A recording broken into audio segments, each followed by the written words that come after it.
prejdime na druhý breh.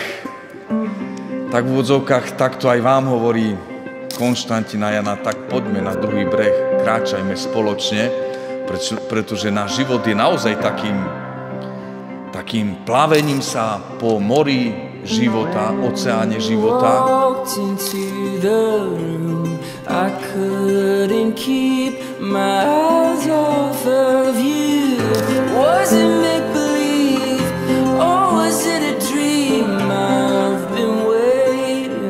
A tak naozaj život človeka, život manželský v dvojici je takým kráčaním. Ježiš vás pozýva, no poďte, vyjdite zo seba a poďme, namáhajte sa a kráčajte a ja idem s vami. The rest of our lives, the rest of our lives, the rest of our lives, oh, the rest of our lives. Janka, príjmi tento prsteň ako znak mojej lásky a vernosti v mene Otca, Syna i Ducha Svätého. Konštantín, príjmi tento prsteň ako znak mojej lásky a vernosti v mene Otca i Syna i Ducha Svätého.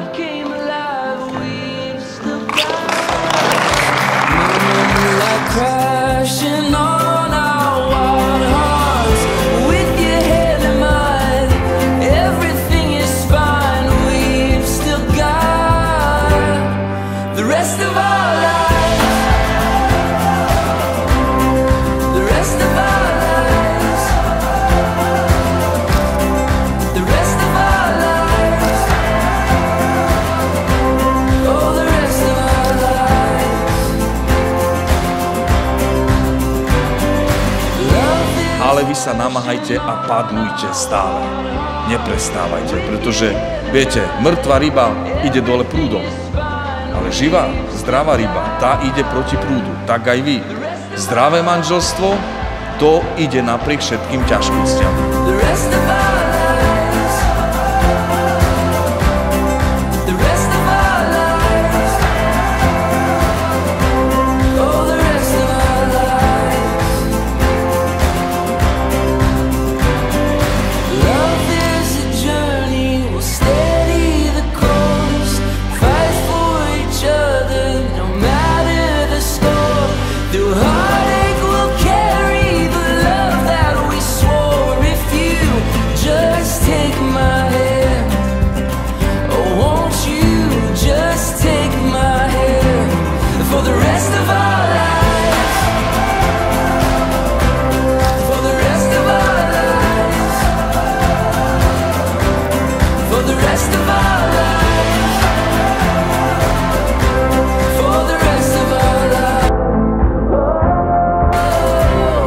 Takže pristupujte k sebe, že ste vzácnymi aj po rokoch, aj keď možno napadne prach všednosti, ale je krásne prežiť lásku od mladosti až po starobu.